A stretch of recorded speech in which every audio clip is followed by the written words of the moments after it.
வேதம் கேட்போம். லேவியராகமம் 9ஆம் அதிகாரம்.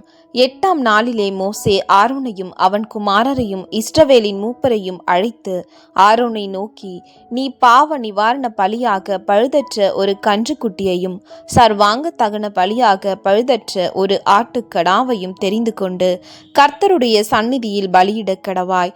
மேலும் இஸ்ரவேல் புத்திரரை நோக்கி, கர்த்தருடைய சந்நிதியில் பலியிடும்படிக்கு நீங்கள் பாவ நிவாரண பலியாக பழுதற்ற ஒரு வெள்ளாட்டு கடாவையும் சர்வாங்க தகன பலியாக ஒரு வயதான பழுதற்ற ஒரு கன்று குட்டியையும் ஒரு ஆட்டுக்குட்டியையும் சமாதான பலிகளாக ஒரு காளையும் ஒரு ஆட்டுக்கடாவையும் எண்ணெயிலே பிசைந்த போஜன பலியையும் கொண்டு வாருங்கள். இன்று கர்த்தர் உங்களுக்கு தரிசனமாவார் என்று சொல் என்றான். மோசே கட்டளை இட்டவைகளை அவர்கள் ஆசரிப்பு கூடாரத்துக்கு முன்பாக கொண்டு வந்தார்கள். சபையார் எல்லாரும் சேர்ந்து கர்த்தருடைய சந்நிதியில் நின்றார்கள். அப்பொழுது மோசே, கர்த்தர் கட்டளையிட்ட இந்த காரியத்தை செய்யுங்கள், கர்த்தருடைய மகிமை உங்களுக்கு காணப்படும் என்றான். மோசே ஆரோனை நோக்கி, நீ பலிபீட தண்டையில் சேர்ந்து கர்த்தர் கட்டளையிட்டபடியே உன் பாவ நிவாரண பலியையும் உன் சர்வாங்க தகன பலியையும் செலுத்தி உனக்காகவும் ஜனங்களுக்காகவும் பாவ நிவர்த்தி செய்து ஜனங்களுடைய பலியையும் செலுத்தி அவர்களுக்காக பாவ நிவர்த்தி செய் என்றான். அப்பொழுது ஆரோன் பலிபீட தண்டையில் சேர்ந்து தன் பாவ நிவாரண பலியாகிய கன்றுக்குட்டியை கொன்றான். ஆரோனின் குமாரர் அதன் இரத்தத்தை அவனிடத்தில் கொண்டு வந்தார்கள். அவன் தன் விரலை அந்த இரத்தத்தில் தோய்த்து பலிபீடத்தின் கொம்புகளின் மேல் பூசி மற்ற இரத்தத்தை பலிபீடத்தின் அடியிலே ஊற்றி பாவ நிவாரண பலியின் கொழுப்பையும் குண்டிக்காய்களையும் கல் ஈரலில் எடுத்த ஜவ்வையும் கர்த்தர் மோசேக்கு கட்டளையிட்டபடியே பலிபீடத்தின் மேல் தகனித்து மாம்சத்தையும் தோலையும் பாளையத்துக்கு புறம்பே அக்கினியிலே சுட்டெரித்தான். பின்பு சர்வாங்க தகன பலியையும் கொன்றான். ஆரோனின் குமாரர் அதன் இரத்தத்தை அவனிடத்தில் கொண்டு வந்தார்கள். அதை அவன் பலிபீடத்தின் மேல் சுற்றிலும் தெளித்தான். சர்வாங்க தகன பலியின் துண்டங்களையும் தலையையும் அவனிடத்தில் கொண்டு வந்தார்கள்.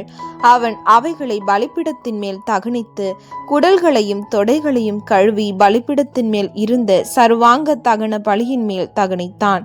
பின்பு அவன் ஜனங்களின் பலியை கொண்டு வந்து ஜனங்களின் பாவநிவர்த்திக்குரிய வெள்ளாட்டு கடாவை கொன்று முந்தினதை பலியிட்டது போல அதை பாவ நிவாரண பலியாக்கி சர்வாங்க தகன பலியையும் கொண்டு வந்து நியமத்தின்படி அதை பலியிட்டு போஜன பலியையும் கொண்டு வந்து அதில் கை நிறைய எடுத்து அதை காலையில் செலுத்தும் சர்வாங்க தகன பலியுடனே பலிபீடத்தின் மேல் தகனித்தான்.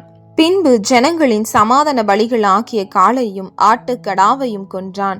ஆரோனின் குமாரர் அதன் இரத்தத்தை அவனிடத்தில் கொண்டு வந்தார்கள். அவன் அதை பலிபீடத்தின் மேல் சுற்றிலும் தெளித்து காளையிலும் ஆட்டுக்கடாவிலும் எடுத்த கொழுப்பையும் வாலையும் குடல்களை மூடிய ஜவ்வையும் குண்டிக்காய்களையும் கல் ஈரலின் மேல் இருந்த ஜவ்வையும் கொண்டு வந்து கொழுப்பை மார்க்கண்டங்களின் மேல் வைத்தார்கள். அந்த கொழுப்பை பலிபீடத்தின் மேல் தகனித்தான். மார்க்கண்டங்களையும் வலது முன்னந்தொடையையும் மோசே கட்டளையிட்டபடியே ஆரோன் கர்த்தருடைய சந்நிதியில் அசைவாட்டும் பலியாக அசைவாட்டினான்.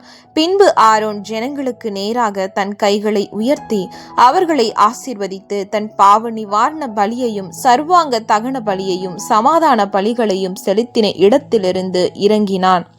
பின்பு மோசேயும் ஆரோனும் ஆசரிப்பு கூடாரத்துக்குள் பிரவேசித்து வெளியே வந்து ஜனங்களை ஆசீர்வதித்தார்கள். அப்பொழுது கர்த்தருடைய மகிமை சகல ஜனங்களுக்கும் காணப்பட்டது. அன்றியும் கர்த்தருடைய சந்நிதியிலிருந்து அக்கினி புறப்பட்டு பலிபீடத்தின் மேல் இருந்த சர்வாங்க தகன பலியையும் கொழுப்பையும் எரித்துவிட்டது. ஜனங்கள் எல்லாரும் அதை கண்டபோது ஆரவரித்து முகங்குப்புற விழுந்தார்கள்.